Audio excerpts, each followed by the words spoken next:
Brilliance Audio presents the unabridged recording of The Valcourt Heiress by Coulter, performed by Flosnik. To Tom Potwin, who has been my webmaster since almost before the web was born, many thanks to you and Diane. C.C. 1. Valcourt Castle, May 1278. She knew she had to do something. If she did nothing, her mother would force her to wed Jason of Brennan. Her mother, Abbess Helen of Miserling Abbey, had swooped in before nightfall, surrounded by her own contingent of soldiers, imperious and arrogant, recent widow of the Earl of Valcourt, and taken charge. Men stared at her beautiful face, at her white skin and golden hair untouched by grey, heard her velvety voice carried to every corner in the great hall, and quickly obeyed every command that flowed from her lovely mouth. As for her grief-stricken daughter, Helen informed her that she would wed in 2 days.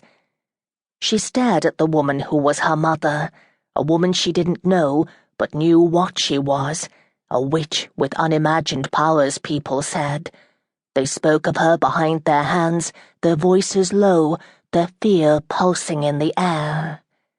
She'd never seen her mother do anything magic the 3 times she'd been in her presence. But the stories. The neighbour's wife choking to death because Lady Helen had wanted to buy her mare and had been refused. The plague striking down a village where Lady Helen had been insulted by the local monk. And now her own father lying dead. No reason for it that their healer could see, hale and hearty but 2 days before.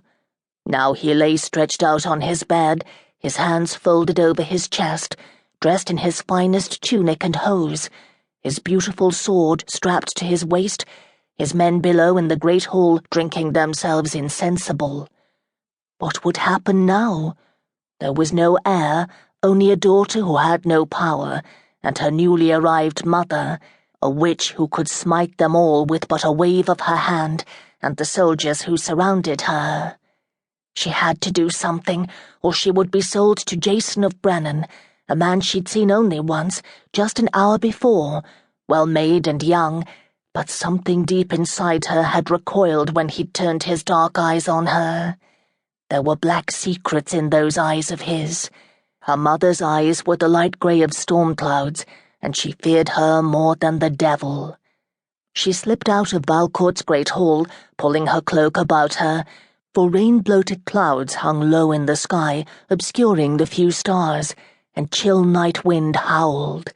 It occurred to her only after she'd crept across the inner bailey to the stables that she had no idea where she'd go. It didn't matter. She would think of something. She usually did. When she heard a man's voice, she nearly screamed. It was coming closer. What to do?